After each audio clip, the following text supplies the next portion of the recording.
அல்ஹம்துலில்லாஹி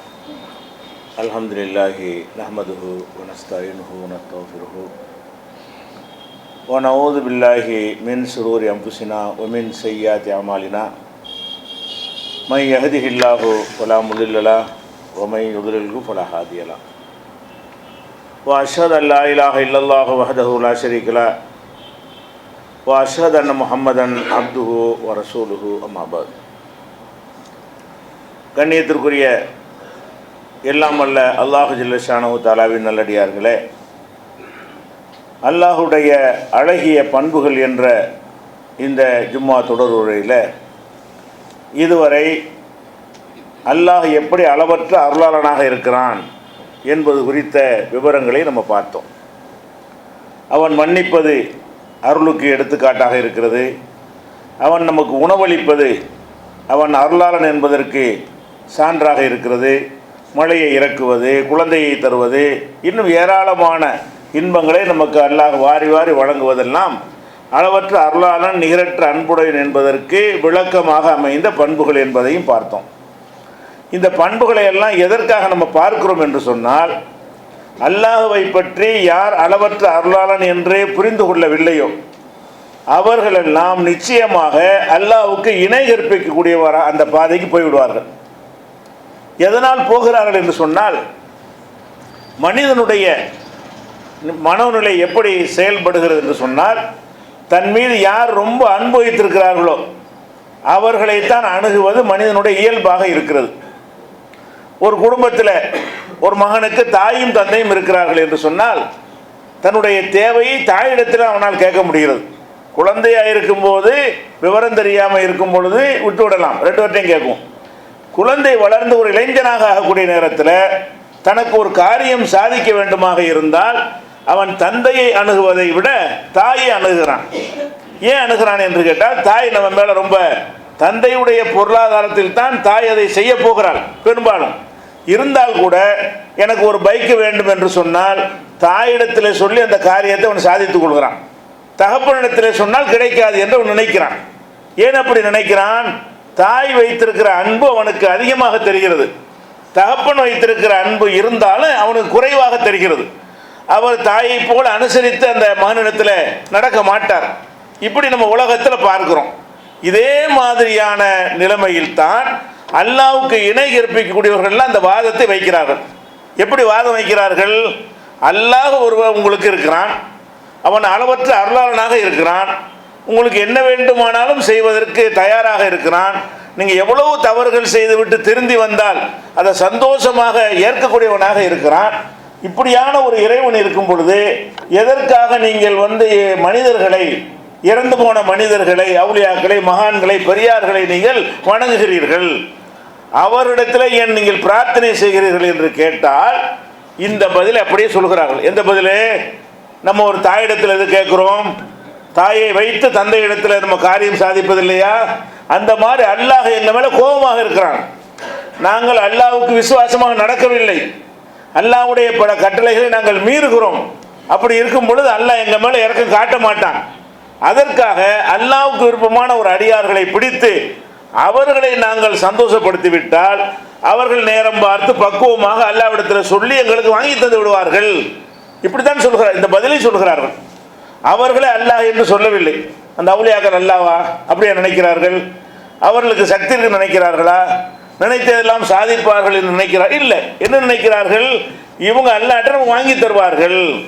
அப்போ இந்த மனிதனுடைய உள்ளத்தில் எந்த மாதிரியான எண்ணம் குடிகொண்டு இருக்கிறது என்று சொன்னால், அல்லாஹுவை விட இந்த அவுலியா என்பவர் அதிக இரக்கம் உள்ளவர். அல்லாஹ் சரியான கோபக்காரன். இந்த அவுலியா எப்படிப்பட்ட ஆள் என்று சொன்னால், அல்லாஹுவை விட அதிகமாக எங்கள் மீது இரக்கம் காட்டுவார். அதனால நாங்கள் அவர்கிட்ட கேட்டு அவர் வழியாக அல்லாஹ்விடத்தில் கேட்கிறோம். இதைத்தான் வாதமாக வைக்கிறார்கள். நபிகள் நாயகம் ஸல்லல்லாஹு அலைஹி வஸல்லம் காலத்தில் வாழ்ந்த காபிர்கள் கூட அல்லாஹ்வை தவிர மற்ற தெய்வங்களை வணங்கினார்கள். சிலைகளை வணங்கினாலும் சிலைகளுக்கு பின்னாடி ஒரு ஆளை நினைத்தார்கள். இப்ராஹிம்னா இப்ராஹிமுடைய சிலை வைத்தார்கள், இப்ராஹிம் நபியைத்தான் நாடினார்கள். இப்படி ஒவ்வொரு சிலைக்கு பின்னாடியும் ஒரு பெரியார்கள், சக்தி படைத்தவர்கள் இருப்பதாக நினைத்து வணங்கினார்கள். ஏன் வணங்குறீங்க? படைச்சம் ஒருத்தன் இருக்கானா இல்லையா என்று அவங்கள்ட்ட கேட்கப்படுகிறது. உலகின் சால் தகும் மண் கலக்க சமாவாத்தி உள்ளம், வானங்களையும் பூமியையும் படைத்தவன் யார் என்று அவர்களிடத்தில் கேட்கப்பட்டால் சயகூலுன்னல்லாஹ், அல்லாஹ் தான் என்று அவர் சொல்றாங்க. மக்கா காஃபிர்கிட்ட போய் இந்த வானத்தை யார் படைச்சா, இந்த பூமியை யார் படைச்சா, அல்லாஹ்ங்கறாங்க. அதே மாதிரி உலகின் சால்தகும் மன்னசல மினசமாய், வானத்திலிருந்து மழையை இறக்கி ஃபஹயாபிஹில் அர்த மின்பாதி மோத்திகா, அந்த வறண்டு போன பூமியை செழிக்க செய்தவன் யார், அதன் மூலம் உங்களுக்கு ரிசுக்கு தருபவன் யார் என்று கேட்டால் சயகூலுன்னல்லாஹ், அல்லாஹ் தான் என்று அவர்கள் சொல்கிறார்கள். உலகின் சால்தகும் மண் ஹலக்ககும், அட உங்களை படைத்தது யார் என்று கேட்கப்படுமே ஆனால் ஹலக்கஹுன்னல் அசீசுல் அலீம், அனைத்தையும் மிகைத்திருக்கக்கூடிய சர்வ வன்மை பொருந்திய இறைவன் தான் படைத்தான். அப்போ இவ்வளவும் அல்லாஹ் செய்கிறான் என்று தெரிந்து கொண்டு எதற்கடா வணங்குற என்று கேட்டால் ஹாவுலாய் சுஃபாவுனா இந்தல்லா, நாங்கள் வணங்குற இந்த ஆட்கள் எல்லாம் அல்லாஹ்விடத்தில் கேட்டு வாங்கி தருவார்கள். எங்களுக்கு நேரம் கேட்கலாது. விவகாரம் என்ன, எங்களுக்கு நேரடியாக அணுகும் பொழுது அவன் எங்களை தொலைவில் வைத்திருக்கிறான், எங்கள் மீது அதிக கருணை காட்ட மாட்டான். இந்த நாங்கள் வணங்குகின்ற சிறு தெய்வங்கள் அவங்க எங்களை படைக்கலை, அவங்க ரிசுக்கு தரவில்லை, அவங்களுக்கு சுய சக்தி இல்லை, ஆனால் அல்லாஹ்வுக்கு நெருக்கமாக இருக்கிறார்கள். அவர்களுக்கு நாங்கள் முறையிட்டால் எங்கள் முறையீட்டை பெற்றுக்கொண்டு அல்லாஹ்விடத்தில் சொல்லி வாங்கி தருவார்கள். அல்லாஹ் இவர்கள் வழியாக எங்களுக்கு தருவான் என்று நினைத்தது காரணம் என்ன, அல்லாஹ் ரொம்ப தொலைவா அளவற்ற அல்லாஹ் கிடையாது. நம்மெல்லாம் கேட்டு அல்லாஹ் தருவானா என்று இரக்கம் உள்ளவனாக இருந்தால் யார் கேட்டாலும் கொடுப்பான். இரக்கமற்றவனாக இருந்தால் தான் ஆள் பார்த்து உதவிகளை செய்வான். இவங்க மனசில் என்ன பதிந்திருக்கிறது என்று கேட்டால் அல்லாஹ்வை விட நம்ம அவுலியான்னு நினைக்கிறோமே, அவங்க ரொம்ப அதிகமான இரக்கம் உள்ளவர்கள். ஆனால் அல்லாஹ் குர்ஆன்ல நமக்கு என்ன சொல்லி தர்றான், வலம் யகுல்லஹு குஃபுவன் அஹத், அவனுக்கு நிகர யாரும் இல்லை. நீங்கள் எப்போ நீங்கள் அவுலியா அவர் கடவுள் இல்லைன்னு சொல்லி கொண்டாலும் அல்லாஹ்விடத்தில் அவர் தான் வாங்கி தருவார் நினைக்கிறீர்களோ அல்லாஹ்வை போல இரக்கமுள்ளவர் ஆக்கிட்டீங்க. அல்லாஹ்வை மிஞ்சிய இரக்கமுள்ளவராக அவரை கருதுகிறீர்கள். அல்லாஹ்வை பற்றி நம்ப வேண்டிய நம்பிக்கைக்கு இது மாற்றம் என்ற அடிப்படையில் தான் இந்த அளவற்ற அருளாளன் என்பதை அல்லாஹ் அதிகமாக தன்னுடைய திருமறை நெடுகிலும் சொல்லுகிறான். பாவம் செய்துவிட்டு நம்ம நெருங்க இயலாது நினைக்கிறாங்கல்ல, அவங்கள அல்லாஹ் கூப்பிடுறான். யா இபாதி அல்லதீன அஸ்ரஃபு அலா அன்ஃபுஸிஹிம், தங்களுக்கு தாங்களே அநீதி இழைத்துக் கொண்ட எனது அடியார்களே, லா தக்னுது மின் ரஹ்மத்தில்லாஹ், அல்லாஹ்வுடைய எனது ரஹமத்தில் நம்பிக்கை இழக்காத. இன்னல்லாஹ யக்ஃபிரு துனூப ஜமியா, எல்லா பாவங்களையும் நான் மன்னிக்கிறவனா இருக்கிறேன். அப்பயும் உனக்கு வேற ஆளை பிடிக்கிற, நான் தான் மன்னிக்கிறேங்கிறேன்ல, கேட்குற தர்றேன்னு சொல்கிறேன்ல, திருந்து விட்டால் நான் ஏற்றுக்கொள்றேனா இல்லையா? அப்படிப்பட்ட ஒருவன் உனக்கு கடவுளாக இருக்கும் பொழுது நீ எதற்காக நீ வேற ஒரு ஆளை துணைக்கு பிடிக்கிறாய் என்று அல்லாஹ் கேட்பதற்கு தான் இந்த வார்த்தை. ரஹமத்தில் நம்பிக்கை இழக்காத, நான் அளவற்ற அருளாளனாக இருக்கிற அந்த அருளில் நீ நம்பிக்கை இழந்து விடாத, எல்லா பாவங்களையும் நான் மன்னிப்பேன் என்று அல்லாஹ் சொல்வதற்கு காரணம் என்னன்னு கேட்டால் இந்த மக்கள் தொலைவாய்க்கிறாங்க. இறைவன் என்று சொன்னால் நமக்கு நெருங்க இயலாது, அதனால தான் ரொம்ப நெருக்கமாக வச்சுக்கிடுவாங்க. என்ன பல தெய்வ வணக்கத்துக்காரங்களும் நீங்கள் எடுத்துக்கிறங்க, அவங்க ஒரு இறைவன் உள்ளத்தில் இருக்கவங்களுக்கு துன்பம் வரும்போது கடவுள்னு தான் சொல்லுவாங்க. அவங்க வணங்குறது எந்தெந்த தெய்வங்கள் பேரெல்லாம் சொல்ல மாட்டாங்க. அடி மனசில் ஒரு சூப்பர் பவர் ஒரு கடவுள் இருக்கிறான் என்று என்ன செய்ய அவர்களுக்கெல்லாம் இருக்கிறது.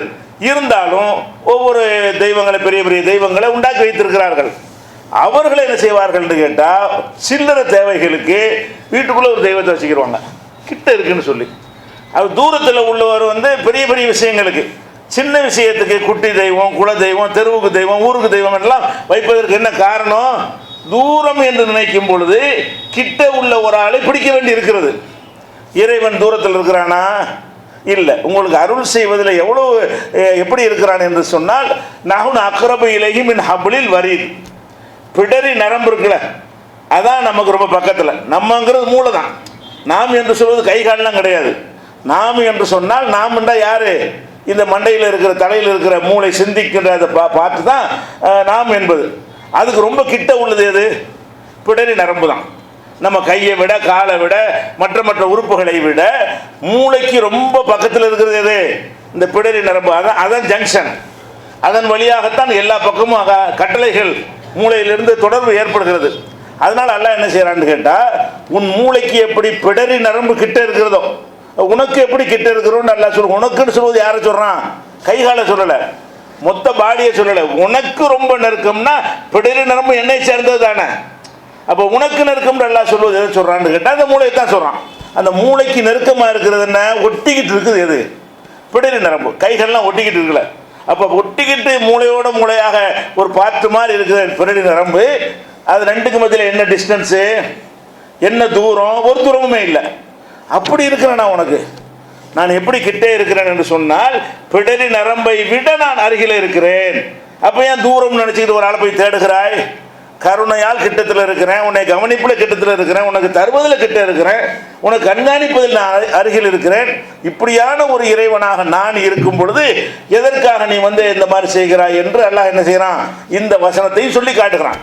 இதெல்லாம் எதுக்கு சொல்றான்னு கேட்டா, இறைவனை பற்றி சொல்லக்கூடிய எல்லா மார்க்கங்களுமே இறைவனை பயங்கரமான ஆள்மார் சித்தரிப்பார்கள்.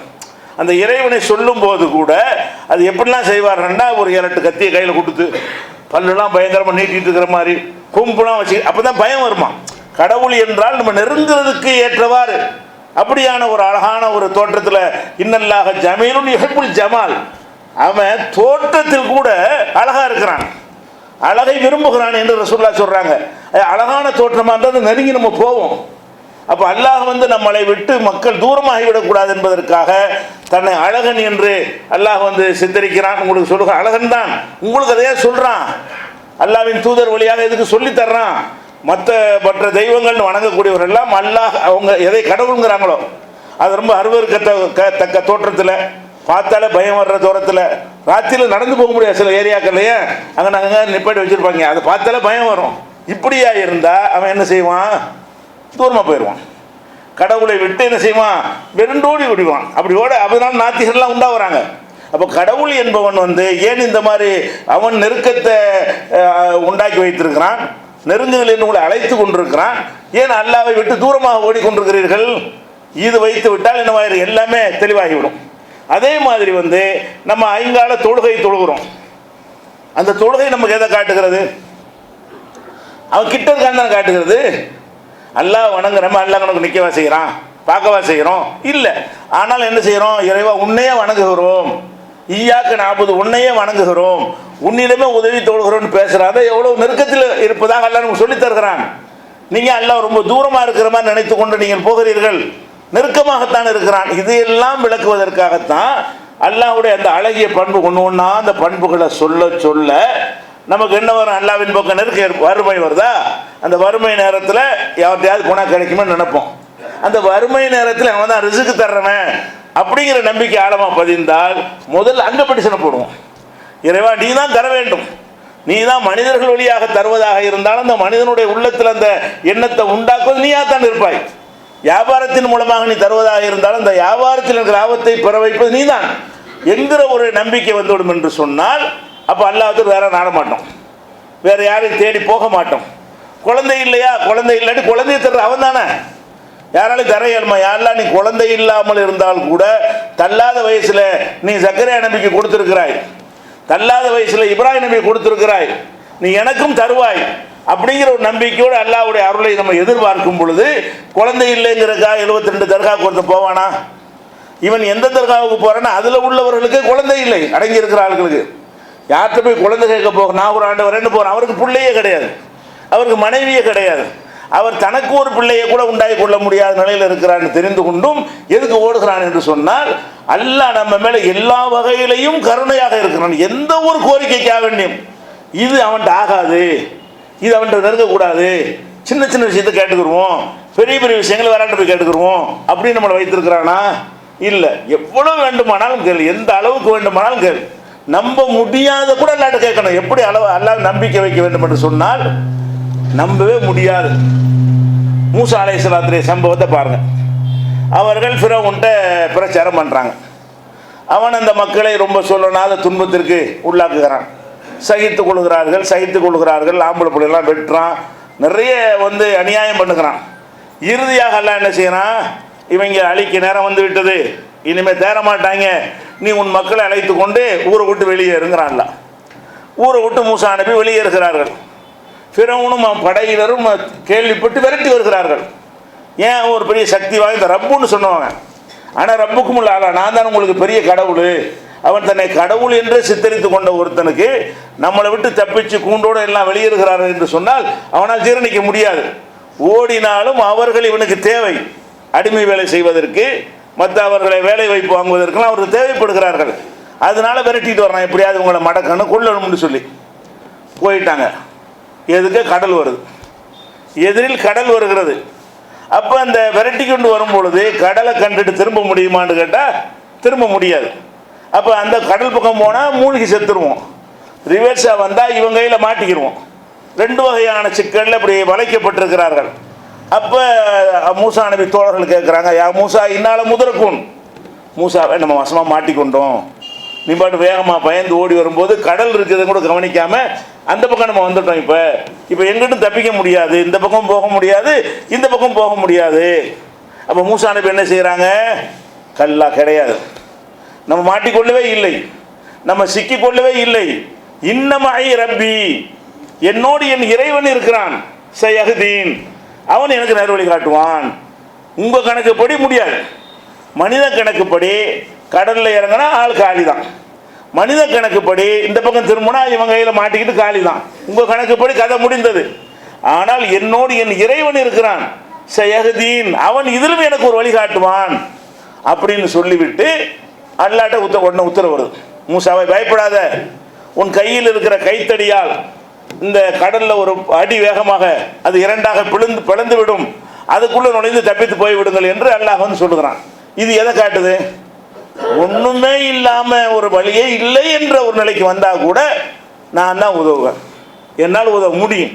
அப்போயும் அது செத்து போன ஆள்கிட்ட அற்பமான ஆள்கிட்ட போய் கேட்குற, உன்னை மாதிரி படைக்கப்பட்டவர்கள், உன்னை மாதிரி சாப்பிடக்கூடியவர்கள், உன்னை மாதிரியே தூங்கக்கூடியவர்கள், உன்னை மாதிரி இந்த உலக ஆசாபாசம் உள்ளவர்கள், உன்னைய மாதிரியே ஒரு நாள் செத்து போனவர்கள், எதுக்கு அவங்கள்ட்ட போய் கேட்குற? நான் வந்து ஒரு உத்தரவில் எதையும் செய்ய வல்லவனாக இருக்கிறேனே என்பதற்காக தான் அல்லாஹ் என்ன செய்கிறான், அந்த ஒரு கடலை பிளந்து, இது பெரிய அருள் தானே, பெரிய ரஹமத்து தானே, இப்படியான ஒன்றை யாரும் செய்வான்னு எதிர்பார்க்க முடியாது தானே, அதையும் அல்லாஹ் செய்வான். அந்த மாதிரி அல்லாஹ் வந்து எப்படி சொல்கிறான்னு கேட்டால் முடியலன்னு கூட நினைக்காத, அதையும் என்கிட்ட கேள். இப்போ நபிமா ஜக்கரியா நபியுடைய இந்த துவாவில் என்ன வருது? அவரை எந்த அளவுக்கு அளவற்ற நம்பி இருக்கிறாரு. அவர் தள்ளாத வயசு, ஒருத்தன் குழந்தைய கேட்குறாருன்னா அதுக்குரிய வயசுலாம் கேட்பான். 25 வயசில் கல்யாணம் ஆச்சா, அவர் 2-3 வருஷத்துக்கு குழந்தை இல்லாட்டி சும்மா இருப்பான். ஒரு 30 வயசு ஆகிடுச்சின்னு சொன்னால் இன்னும் குழந்தைகளை என்ன செய்கிறது, அவன் சும்மா இருந்தாலும் சும்மா தான் இருக்கிறீங்களான்னு கேட்பாங்க. நாலு என்ன செய்வான், கேள்வி கேட்க தனக்கு ஒரு குழந்தை வேணும். ஒரு பெண் அப்படி தான் ஆசைப்படுவான். 30 ஆச்சு, 35, 45, 55 போய்கிட்டே இருக்குது. அதுக்கப்புறம் என்ன செய்வான், இன்னும் கேட்டு வேலைக்கு ஆகாது, கேட்டுகிட்டே வருவான். எது வரைக்கும் கேட்பான், அவன்கிட்ட எது வரைக்கும் அந்த தெம்பும் திடகாத்திரமும் இருக்கிறதோ, அவன் மனைவிக்கு எது வரைக்கும் தெம்பும் திடகாத்திரமும் இருக்கிறதோ அது வரைக்கும் தான் எல்லாம் குழந்தையை தாண்டு கேட்பான். அதுக்கப்புறம் எல்லாம் தளர்ந்து போயிடும், ஒன்றுமே அவனுக்கு எந்த நாட்டமற்றவனாக போயிடுவான். அந்த நேரத்தில் போய் நம்ம யாராவது கேட்போமா? யாரா இறைவா எனக்கு ஒரு குழந்தையை தான் கேட்போமா? கேட்க மாட்டோம். ஆனால் ஜக்கரியா நபி என்ன கேட்குறாருன்னு கேட்டால், ரப்பி, அது குழந்தை கேட்டு கேட்டு பார்க்குறாரு, தரல, அல்லாஹ் தரல. வயசுக்கு மேலே வயசு ஏறி போச்சு, எந்த அளவுக்கு வந்து விட்டாரு, இனிமே நமக்கு குழந்தையை பிறக்க வாய்ப்பு இல்லை.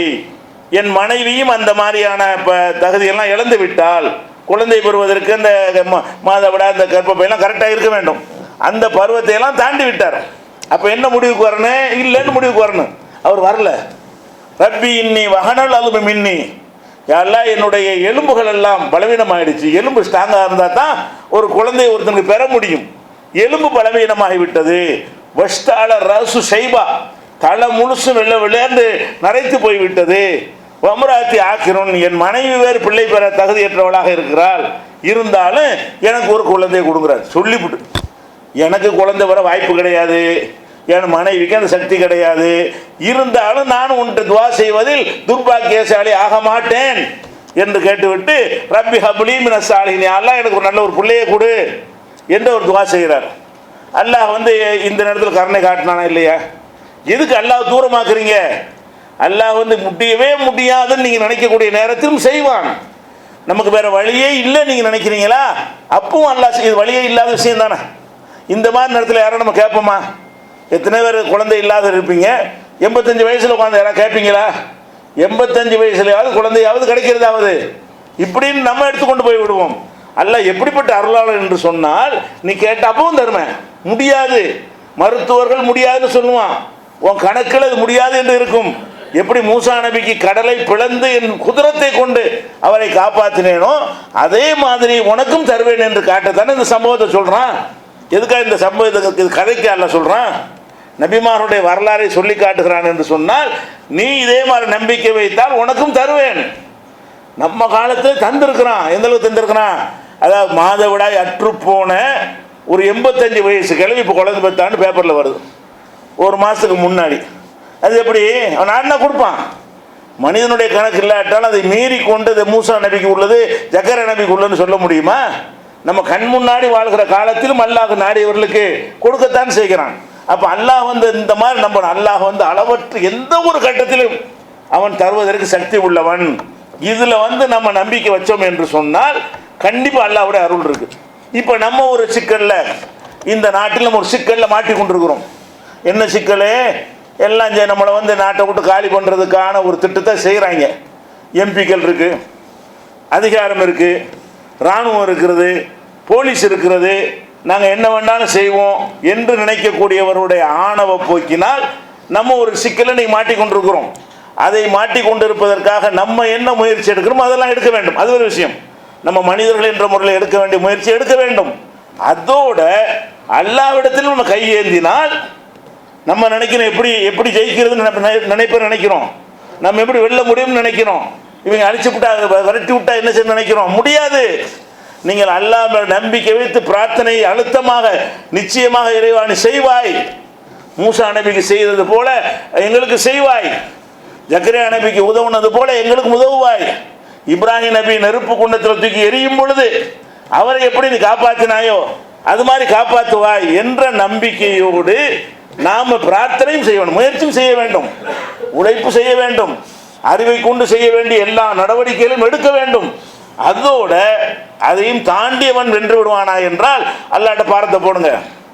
அல்லாஹ்வை நம்பி துவா செய்யணும், ஃபார்மாலிட்டி துவா செய்யக்கூடாது.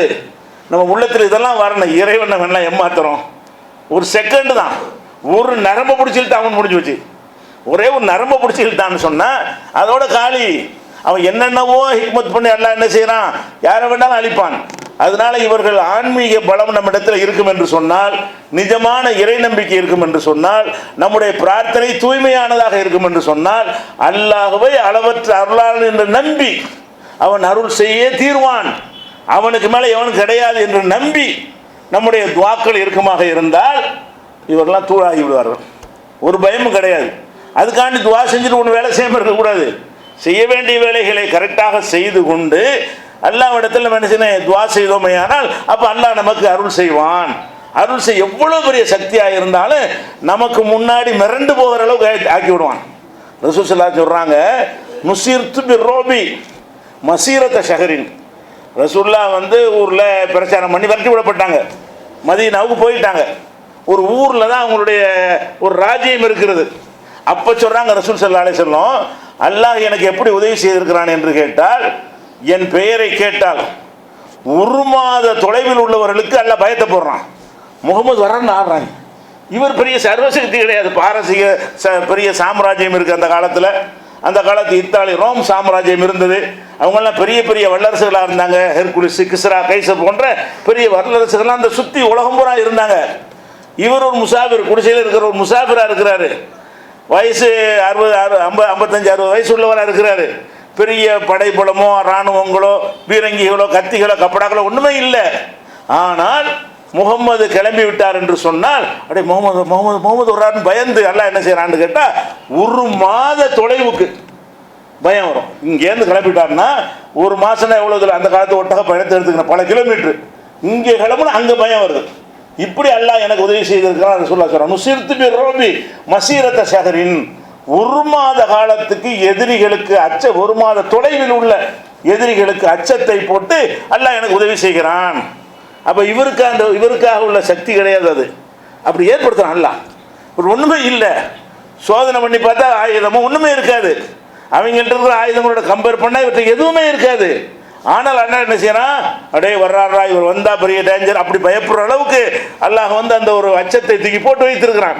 அதனால் நம்ம என்ன விளங்க வேண்டும் என்று கேட்டால், நம்மை மிஞ்சிய ஒரு சக்தி இருக்கிறது. நம்ம நினைக்கிறோம் மனித கணக்கை கொண்டே தளர்ந்து விடக்கூடாது. தளர்ந்தா நம்ம ஈமானுக்கு என்ன அர்த்தம்? தளர்ந்து முடிஞ்சு வச்சு அவ்வளோதாங்க, நம்ம கதை முடிஞ்சு வச்சுங்க அப்படின்னு வந்தால் நம்ம அல்லாஹ்வை நம்பினதுக்கு என்ன மீனிங்? என்ன இன்னைக்கு உலகத்தில் நம்ம தான் முஸ்லீம் ஜாஸ்தியாக இருக்கிற நாடு. மற்ற 55 நாடு 75 நாடு சேர்த்தா கூட இந்த அளவுக்கு வராது. உலகத்தில் இஸ்லாமிய நாடு 55 இருக்கு, 65 இருக்குமா? என்ன 55? ஒரு நாட்டில் 1 லட்சம் பேர், ஒரு நாட்டில் 30 லட்சம் பேர், ஒரு நாட்டில் 40 லட்சம் பேர். இதுதான் நாடு. 55 நாடுன்னா என்னது? கோயத்து ஒரு ஊர் தான், அது ஒரு பெரிய நாடுன்னு இருக்கிறோம். என்ன எத்தனை லட்சம் பேர்? கோடிக்கணக்கு இருக்கிறானா? 25-30 கோடி. உலகத்தில் இருக்கிற எந்த நாட்டு அத்தனை முஸ்லீம் நாட்டை சேர்த்தா கூட அதோட கூட. இவ்வளோ பெரிய முஸ்லீம்கள் வாழக்கூடிய இந்த நாட்டில் நம்மளை ஒன்றும் இல்லாத செந்திலால விட்டுருவானா? அந்த இஸ்லாத்துக்கு ஒன்றா சேர்த்த இறைவன் நம்மளை பாதுகாக்க மாட்டானா? யாருக்கு ஒன்றுங்க வந்துச்சு இஸ்லாமு? ரசூல்லா வந்தாங்களா? சஹாபாக்கள் வந்தாங்களா? இல்லை. அவங்க ஒன்றாந்து சேர்க்குறான்.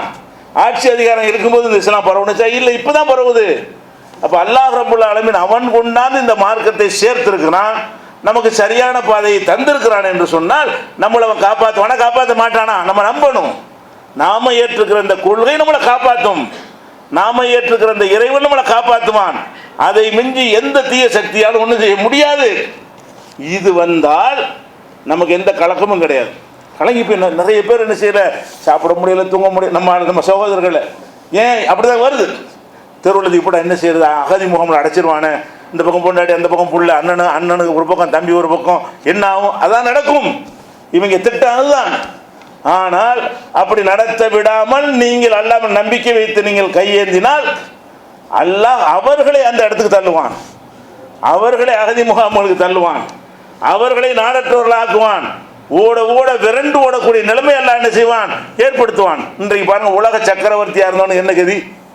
உலக வல்லரசுண்டான ஆச்சரியமா இல்லையா? அது உலகத்துக்கு தான் நான் தான் சட்டாம்பில்லை, என்னிட்ட இருக்கிற பீரங்கி அளவுக்கு யார்ட்டையும் இல்லை, என்னிடத்தில் இருக்கிற ஏவுகணை அளவுக்கு உலகத்தில் யார்ட்டையும் ஏவுகணை இல்லை, என்னிடத்தில் இருக்கிற விமானம் தாங்கி கப்பல் அளவுக்கு எந்த நாட்டிலையும் இல்லை, என்னிடத்தில் இருக்கிற நீர்மூழ்கி கப்பல் எண்ணிக்கை உலகத்தில் எந்த நாட்டிலும் இல்லை.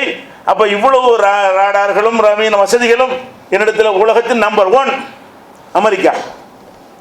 நம்பர் 1 நான் தான் சொல்லிட்டு இருந்தானா? எல்லா நாட்டிலையும் போய் மூக்கு நுழைச்சிக்கிட்டு அங்கங்கே கடலில் கப்பலை நிப்பாட்டி வச்சுக்கிட்டு உலகத்தை எல்லாம் பயங்காட்டி கொண்டு வளமான பாதைகள்லாம் சுருட்டி கொண்டு இருக்கிறான். உலகம் என்ன கணக்கு பண்ணிச்சு? இவனை மிஞ்சி ஒன்றும் செய்ய முடியாது, இவனை எதிர்த்து ஒன்றும் செய்ய முடியாது. இதான யதார்த்தம். இன்னைக்கு ஈரான் 14வது இடத்துல இருக்குங்கிறாங்க. அவங்க கணக்கு இராணுவ நிபுணர்கள் கணக்கு பண்ணி இப்போ இராணுவ பலத்தை எடுத்துக்கொண்டால் ஃபர்ஸ்ட் அமெரிக்காண்டா, 2வது இடத்துல ஈரான் இல்லை, 14வது இடத்தில் தான் இருக்கிறது. காலாட்படை எண்ணிக்கை எடுத்துக்கொண்டாலும், விமானத்தை எடுத்துக்கொண்டாலும், நீர்மூழ்கி கப்பலை எடுத்துக்கொண்டாலும், பீரங்கி எடுத்துக்கொண்டாலும் எல்லாமே அவனோட கம்பேர் பண்ணனா ரொம்ப ரொம்ப ரொம்ப ரொம்ப கம்மி. இப்போ நம்ம என்ன உலகம் நினைச்சு இப்போ அழிஞ்சு போய் ஈரான் முடிஞ்சு வச்சு கதை. அவன் ஈரானுடைய கொள்கை சரியா? அதுக்கு நம்ம போகவில்லை. ஷியா கொள்கையில் நம்ம அவனை ஏற்றுக்கொள்ள முடியாது, அந்த விஷயத்துக்கு சொல்லவில்லை. உலக சட்டாம்பிளை என்று சொல்லி கொண்டு ஈராக்கை துவம்சம் பண்ணான், ஆப்கானிஸ்தானை பண்ணினான், ஒவ்வொரு நாட்டில் இறங்கி வியட்நாம் அழித்தான், கம்போடியாவை அழித்தான். இப்படி ஒரு நாடு விடாமல் நான் தான் எல்லாம்னு சொல்லி அழித்த இன்னைக்கு அமெரிக்காவுடைய நிலைமை என்ன? இன்னைக்கு பார்க்கணும், ஆச்சரியப்படுறோம். இவங்க அந்த தளபதியை ஈரானில் வச்சு காலி பண்ண முடியலை, நம்ம வச்சு கழுத்திருக்கிற விதமாக ஈராக்கு வர வைத்து அங்கே தான் அடித்தார்கள். ஈரானுக்குள்ள அடித்து அவன் வச்சுக்கிற ஆயுதங்களால் சுட்டு தள்ளியிருக்கான் ஏற்கனவே பல விமானங்களை. இந்த அமெரிக்கா குண்டு போட போன விமானங்களை எல்லாம் செல்லக்கூடிய அளவுக்கு அவங்ககிட்ட எல்லாம் கொடுத்துருவோம். செகண்டில் கொடுத்து சின்ன காலம் ஒன்றுமில்லாத ரசாசா பகலவி ஆட்சி பண்ணிக்கிட்டு இருக்கும் பொழுது இவர் குமைனி போச்சு புரட்சி பண்ணார். என்ன இருந்துச்சு அங்கே? ஒன்றுமே கிடையாது, ஒரு ஆயுதமும் கிடையாது, ஒன்றுமே இல்லாத ஒரு நாடு தான். அப்படியான ஒரு நாட்டில் என்ன செய்யறான்னு கேட்டால், இவனுக்கு அந்த தளபதியை ஈரானில் வச்சு கொள்ள முடியலை, வஞ்சகமாக வர வைத்து அவரை என்ன செய்யறான், அந்த ஈராக்கில் இராணுவ தளமெல்லாம் இருக்கிறதுனால சுட்டு கொண்டு விட்டாங்க. சரி, கொண்டுட்டீங்கள, இப்போ யார் பயப்படணும்? நீ தானே ரவுடி, வெளியே உங்கள் தளபதியை நான் கொண்டுட்டேன் அப்படி தானே இருக்கணும். கடைசியில் என்னாச்சு? அவன் மிரட்டுறான், அவனை தொலைச்சி போடுவாங்கிறான். சொல்லிவிட்டு சொன்ன மாதிரி அமெரிக்காவுடைய விமான தளத்தில் அடிக்கிறான். எங்க? ஈராக்கில் அமெரிக்காவுக்கு தனி விமான நிலையம் இருக்கிறது, வாஷிங்டனில் இருக்கிற அளவுக்கு அதை விட சிறப்பான ஏற்பாடுகளோடு அங்கே இருக்கிறது. எல்லா வசதி, ராடார் இருக்கிறது, நவீன வசதிகள் இருக்கிறது, எந்த ஏவுகணை வந்தாலும் தூக்கி அதை சுட்டு தள்ளக்கூடிய அந்த சாதனங்கள்லாம் அந்த ஏர்போர்ட்டில் வைக்கப்பட்டிருக்கிறது. இவங்க என்ன பண்ணுறாங்க? அதோட ஒன்றுமே இல்லை. இவன் என்ன செய்கிறான்னு கேட்டால், அங்கே இருந்து கொண்டு ஃபஸ்ட்டு சைபர் அட்டாக் கொடுக்குறான். என்ன அட்டாக்கு? அந்த கம்ப்யூட்டர் வேலை செஞ்சால் தான் கரெக்டாக கண்டுபிடிச்சி அடிக்கும். முதல் வேலை என்ன செய்யறான்? ஈராக்கில் உள்ள அமெரிக்காவுடைய உள்ள சைபர் கிரைம் வழியாக உள்ள நுழைந்து அவனுடைய எல்லா நெட்வொர்க்கையும் காலி பண்ணுறான். காலி பண்ணுனா மேலே எது பண்ணாலும் தெரியாது, எதை காட்டாது. காட்டினா தான் ஒரு சுட முடியும். ஃபஸ்ட்டு சைபர் அட்டாக் பண்ணி என்ன செய்கிறான்? ஒரு செகண்ட் சைபர் அட்டாக் பண்ணி ஏவுகணையை போட்டு விட்டான். பொத்து நம்பிட்டு முழுவு ஒரு ஏவுகணையும் உனக்கு சுட முடியலை. 500க்கு மேலே காலி ஆகிட்டாங்க. ஒன்று பண்ணு போய் சொல்லி தீரான்.